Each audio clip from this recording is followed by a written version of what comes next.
This work of the Confessions was written during the last 3 years of the 4th century by a man in his mid-40s, recently made a bishop, needing to come to terms with a past in which numerous enemies and critics showed an unhealthy interest. How would you go about reconciling your past failures to your present audience? That is a central question that is of key importance, not simply for us as it comes to the redemption and amendment of life, but as it comes to anybody who is trying to make a change, positive change, in their lives in comparison to what they have done in their past. The problem with that is we can never rewrite the past. We can never make the past go away. And at best, we can only make restitution for the past insofar as is within our abilities and insofar as it is within the acceptance of those whom we've offended. There are particular sorts of circumstances in which restitution, amendment of life might be within the abilities of the person, but might not be accepted by the person who is offended. And likewise, there might be some things in our past that are so egregious that there are simply relationships and bridges that are burned that can never be rebuilt. This is the tragedy of the past, the tragedy of when we have made mistakes. And it is the tragedy of many a life that we wish, or the people wish, to fix what they have done, or at least in some ways mitigate what they have done, and simply are not able to do so. But let's also think a little bit more broadly, because we're not talking about anybody just individually here. What if we're talking about someone who is particularly famous or particularly powerful?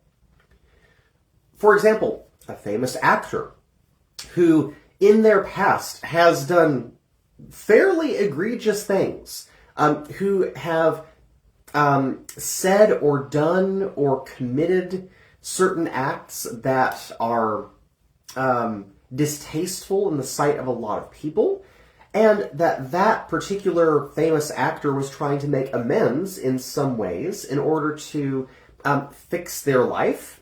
Well, we do have examples of famous people who have gone through the painful public sort of way of making amendment of life and changing their ways. Robert Downey Jr. is one of the more recent ones in which, in a lot of ways, his career seemed to be done due to his own negligence and his own personal demons. And yet on this side, getting a second chance with the Marvel movies as Iron Man has really revitalized and repaired his sort of public persona. And yet, Robert Downey Jr. would probably say that that doesn't erase the pain or the mistakes of his past. There are many famous, powerful people that have had to go through intense periods of public scrutiny when it comes to, is this person really a changed person? And likewise, we as sort of the public can have a skeptical or even antagonistic eye towards anyone who so clearly has had demons in their past and are perhaps looking for ways, watching for ways in which these people get what they deserve. Well, it is unfortunate that our culture largely has become, I think, a jaded culture, especially as it comes to what exactly we mean by forgiveness. As a couple of current theologians have noted, especially within our age of social media, within the past 15 years, we have really become a culture of purity And purity culture is one in which any deviation from whatever the pure is seen as an unforgivable sin. And any deviation or any inconstancy is seen as a fatal character flaw. You have to be perfect in every way, especially if you're a public figure. But that's not the way that humanity works. And that's not the way that we experience our own humanity. The everyday person, at least in my particular perspective on this, I think the everyday person has a much easier time than those who live in the public view, because they are, in some cases, allowed to be human. Those who don't carry the weight of the outside perspective on their shoulders, whether they be famous, whether they be leaders in certain institutions or things like that, when leaders make bad mistakes, they take a little bit more of a public beating than someone who is less public, or in a lot of cases just simply less powerful.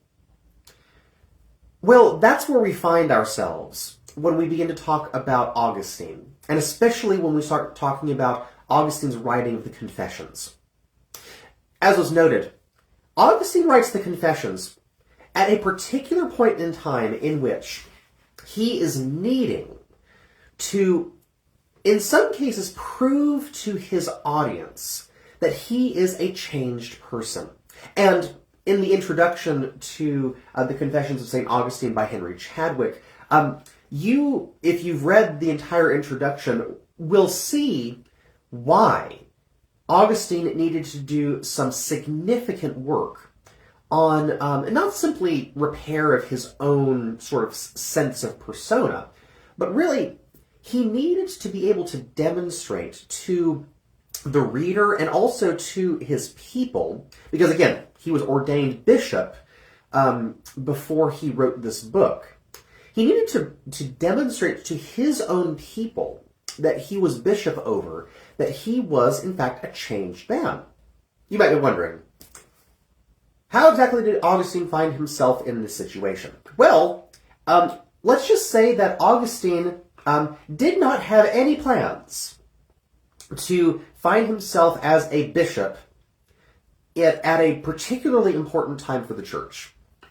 And not only that, but Augustine, in many ways, demonstrates, I think, a helpful perspective in his own sort of life about the whole idea of redemption.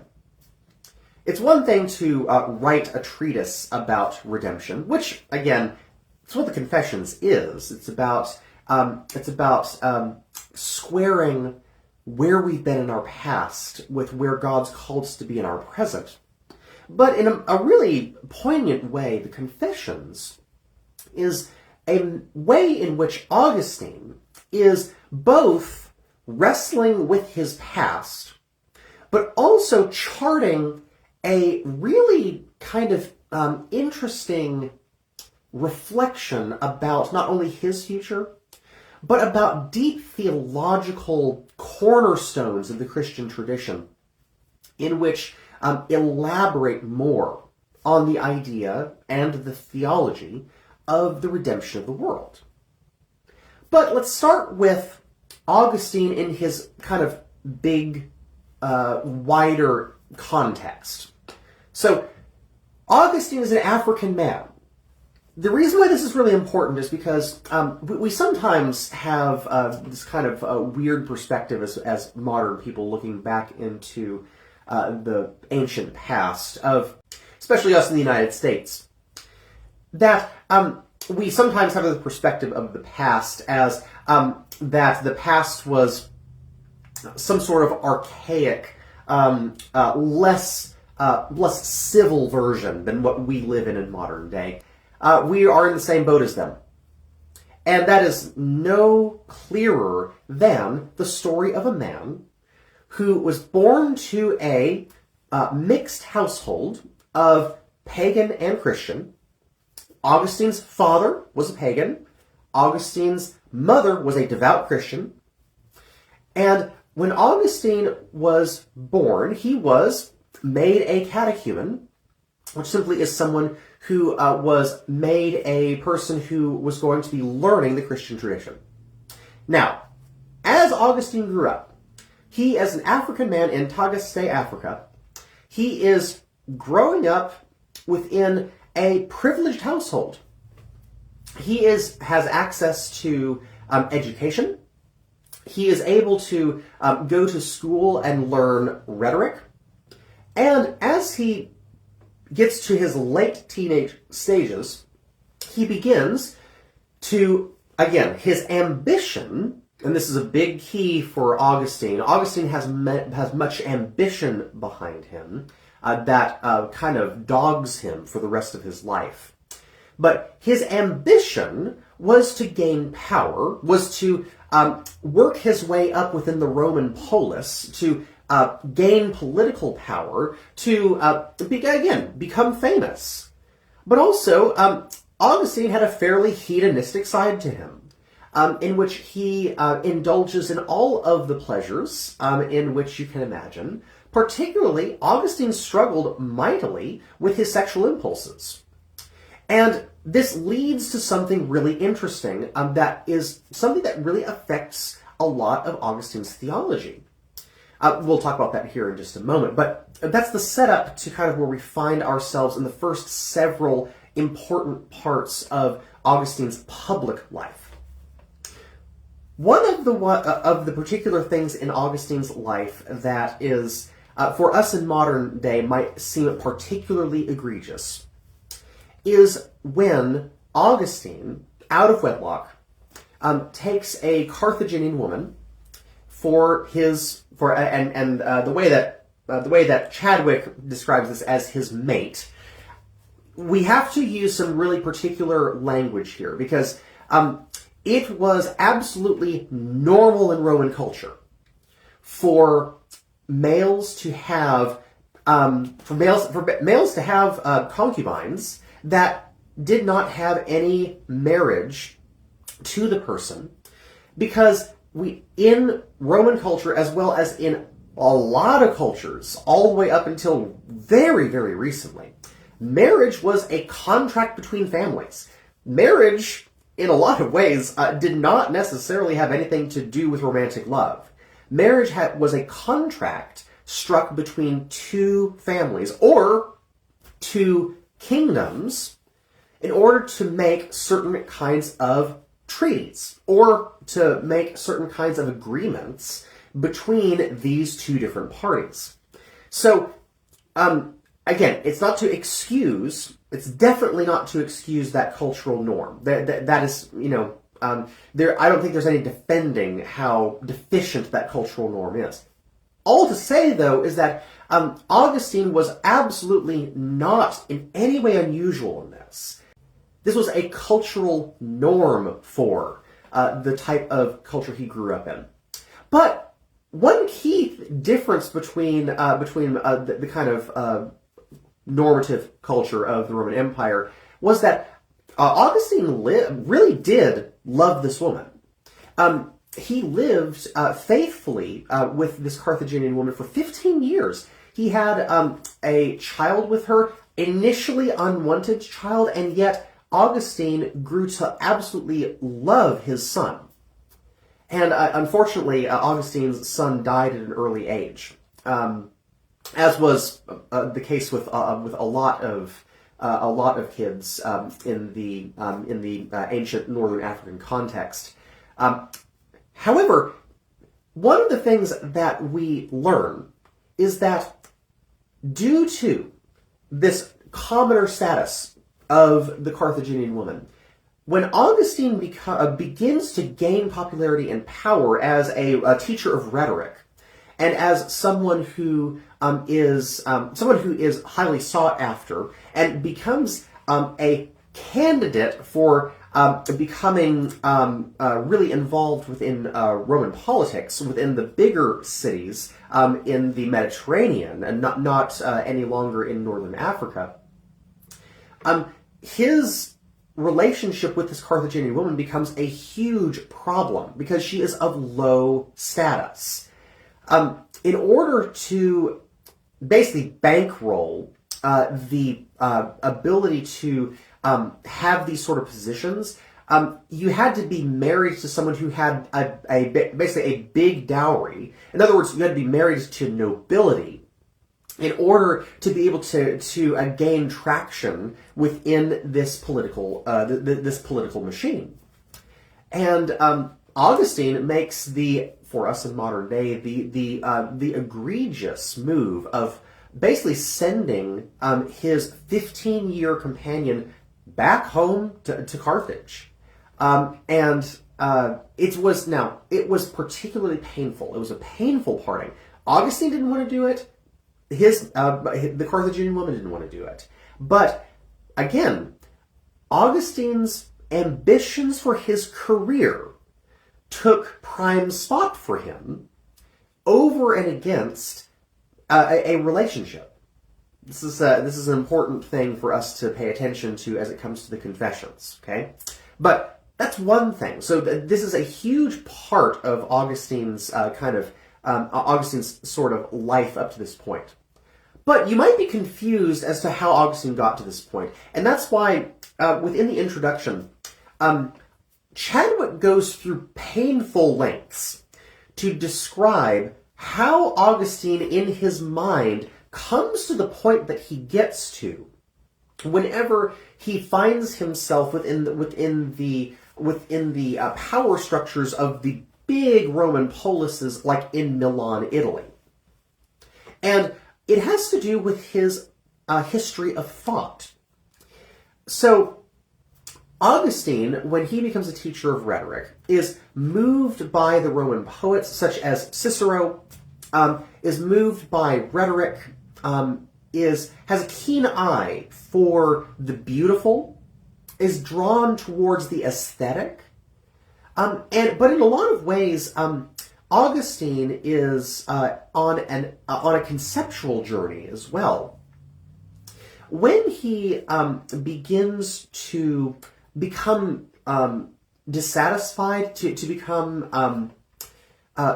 begin to search for better ways of living than simply in this sort of hedonistic way, he becomes really attracted to a couple of different philosophies he runs across. One of the key philosophies in which he ascribes to for a number of years is a philosophy called Manichaeism. And this is based upon a philosophy by a philosophical leader named Mani, who employs and uses a lot of first century biblical imagery, particularly from St. Paul's letters, but in a particularly what we would call Gnostic fashion. Now, some of you might be familiar with this, but Gnosticism was an early Christian heresy that particularly makes a division between the physical and the spiritual. And what I mean by the spiritual in this case is that they treat the spiritual as something non-physical. Now, the Bible does not treat things spiritual as non-physical, but in the philosophies of the Gnostic philosophies, the physical and the non-physical are deeply at odds with each other, and the physical is usually a representation of evil. The non-physical spiritual is seen as a representation of the good. And the physical and the spiritual are constantly at war with each other. Now, I'm going to take this to a weird place to start with, but Augustine is particularly controversial, usually very controversial in modern day, whenever he talks about sexuality. However, Augustine, for his time, was significantly departing from the cultural and sexual norms of the time. Whenever Augustine argues when he does marriage counseling as later as a bishop, when he argues that the man and the woman in the relationship actually have a mutual responsibility for each other, and that Augustine, interestingly enough, displaces this idea of progeny only, of marriages only for reproduction. But actually, Augustine displaces that particular belief and replaces it with that marriage is actually about deep mutuality, which is actually surprisingly modern, surprisingly contemporary to how our theology within the modern church really functions. Reformers within the 1500s use Augustine to argue this. Even though Augustine might have some more archaic views of sexuality, it's remarkable how ahead of his time Augustine was. And Chadwick is going to make this point very clearly within the introduction. But the reason why I want to mention this is because in Augustine's philosophy within Manichaeism, whenever a baby is born, whenever the act of reproduction happens, Mani and Gnostics themselves would actually say that the act of sexual reproduction is actually an evil. Why would they say this? Well, it's because they're taking the non-physical soul of a person and they are jailing it in this physical form of the baby. So, again, think about how interesting this is. Mani and Manichaeism actually really does say that sexual reproduction is an evil in the world. And in fact, in Manichaeism, there was a common breakdown between those who are called to holy lives and those who are called to heroic lives. Those who are called to holy lives were celibate, they were vegetarian, they did not take wives, they did not take husbands. And in the other sense, even those who were called to married life, those in Manichaeism who did take wives, who did take husbands, were told to never have intercourse. Because again, it was an evil to have children. Now, think about how Augustine might have taken to what was going on here, okay? Augustine, who struggled so deeply with his own sexual urges, is attracted to Manichaeism in this particular way because he is so, in some ways, distrustful of his own passions. And he has, in some ways, he has a very pessimistic view of himself. And for good reason. When we read about Augustine's own sort of self-perspective, we see how the Confessions is really an interesting sort of psychoanalysis of Augustine. You can read the Confessions as a psychoanalysis of his kind of internal struggle. It's some of the way that he writes it. But all this to say is that in this sort of way, Augustine is formed by communities that have a really pessimistic view of the body, particularly pessimistic about human reproduction. But as he continues on in his philosophical training and in his kind of entrance into the philosophy of Mani, he continuously begins to run into things that are problems with that philosophy. Particularly when Augustine converted to Christianity, his views on physicality naturally and appropriately adjusted, because his commentary over Genesis and the creation of humanity within the creation accounts, he notes that if God intended humanity to only have a sort of completely rational relationship with the rest of the world, would it not be that God would have created a companion for Adam that would not have had necessarily anything to do with a physical, intimate relationship? Instead, why didn't Adam have just a nice conversation partner, in other words, if they were to completely rationally interact with the world? And by the way, this is almost universally held as why the ancient Greeks and Romans had with the exception of the hedonists like Epicurus and people like that, Plato, Aristotle, Mani, there were a significant number of philosophers that had a very negative or very suspicious view of sexuality because the sexual impulse so often led to what they called irrationality. And Augustine, I think, still holds on to this. He still has a pessimistic view of that. In fact, he refers to adultery as the male disease or male inconstancy of the heart whenever he does marriage counseling later in his career. All I have to say is that, but Augustine adjusts quite dramatically, because he actually says that the creation of a physical partner that actually not only has friendship with Adam, but Eve, who, again, within the sort of traditional understanding of the relationship between male and female, has a procreative relationship, but not simply a procreative relationship, but a deeply intimate relationship. One that involves emotion, one that involves physicality through sexual relationship, one that involves spiritual interaction, one that involves good a talking partner and things like that. But it is a much more balanced view of humanity, and that is a problem that Augustine ran into with Manichaeism, because it was not what Scripture seemed to teach about the physical nature of the world. That's where, in Augustine's conversion, he takes on a very different sort of perspective on physical versus non-physical. And in fact, this is where we really get Augustine's kind of insistence that mutuality is such an important part of the marriage relationship. But again, all that stems from Augustine's deeply hurt past, right?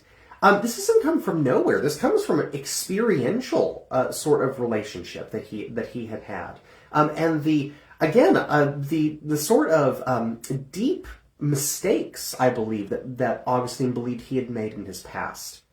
But that to say is that that sort of relationship between he and the Carthaginian woman and his son were deeply important for his conversion. But let's talk a little bit about the confessions themselves, because this is the introduction to the setup of the confessions. The confessions are going to deal with particular parts of Augustine's own life that are a kind of seminal turning points in his own way of going from wandering in the desert, so to speak, of searching for the meaning of his own life, searching for what it means to be human, and then to also go through a dramatic conversion, and in some cases a very quick conversion, from someone who is recognized as a spirited despiser of Christianity, which is what he was. He was very critical of Christianity in his earlier career, which spanned a fairly good amount of time, into ordination as not only a clergy person within the church within Rome, but as a bishop, and needing to convince his people that he is not only no longer the person he used to be, but that he's had a genuine conversion. He's genuinely a different person. This becomes a really deep part of the confessions, because, as I said, we have in the background his own tortured past in a lot of ways. But now we have an entrance into his deep work over what it means to be a redeemed person. And one of the ways in which Augustine is going to employ in his rhetoric, the structure of the confessions is going to follow something that is, as far as we know, unique to the time period. But there's a reason why the confessions are not simply known as a great work of theology. They're known as a great work of ancient literature, because the Confessions of St. Augustine arguably is the first autobiography and the first deeply personal look at a personal life and the personal psychology of a life that ever existed in the ancient world. It is arguably the first time that anybody of note does this, and it is arguably the first time that this sort of literature was made. Because Augustine deals a lot with some remarkably modern themes within the Confession. He deals with our relationship to our own psychology, which in some ways, as Henry Chadwick notes in the introduction, you might be strikingly surprised at how modern this book reads, even though this was written in the 300s. And so we have to, at the one hand, recognize how way ahead of his time Augustine was the thinker. And we have to recognize that Augustine writes this book for a reason. He has to convince the people in his cure as bishop that really of why he should have the ability to serve as bishop and why they should trust him. Mentioned earlier in the introduction was when Augustine was put forward as a candidate for ordination. That was a controversial move. This was a controversial move, and there was actually a lot of pushback, even from the presiding bishop of the region of the time. There was a very heated letter that was written about how Augustine was a bad candidate for ordination, and in that way, there was a reality that sort of sets in for the fact that just because Augustine was a converted person does not mean that Augustine had it any easier in his ecclesial career, so to speak. Once he started becoming more involved within the church, and he has to convince not only those within the church hierarchy, he has to convince his own people of his cure that this is in fact I'm the appropriate person for the job. The way that Augustine is going to go about this is that he is going to have what we would probably call an open conversation with God. The Confessions are structured as a prayer. It is Augustine's prayer between him and God, and primarily using the perspective of the Psalms. Augustine is going to be using Psalms as the primary way in which he is going to be communicating this prayer to God. But Augustine is also going to be doing some deeply psychoanalytical work. And what that means is that we're going to get a primary perspective into his thought process and his reflection over major periods of his life that really, in a lot of ways, changed the entire trajectory of his life. Such as a really odd passage about stealing pears from the market. Interesting to hear about that one.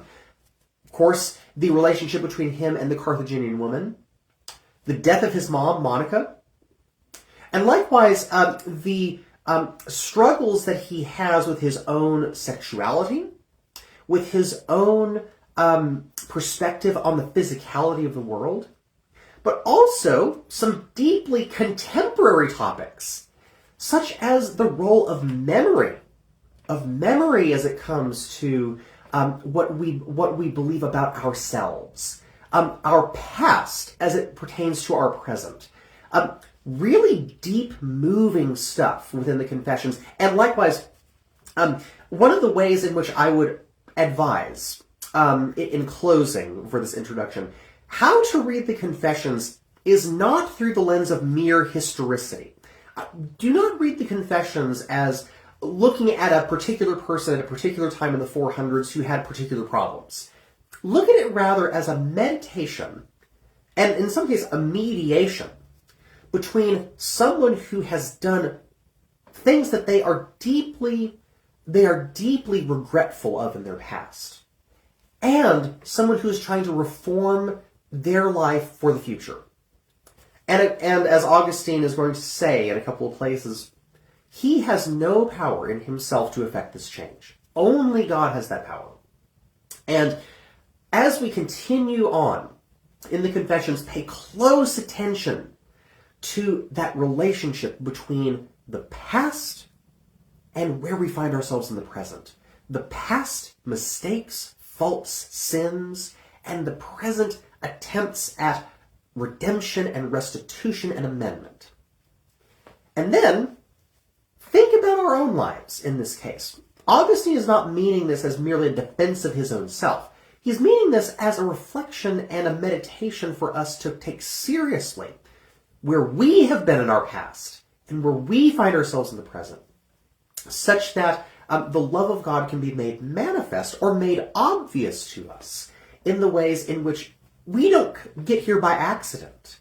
Instead, there are things that, as the letter to the Romans might say, there are things in which all of those things in our past, all of those really difficult parts of our past really do work together for good for those who love God. And we might find, as Augustine says within the first chapter, that our souls are restless until we find our rest in God.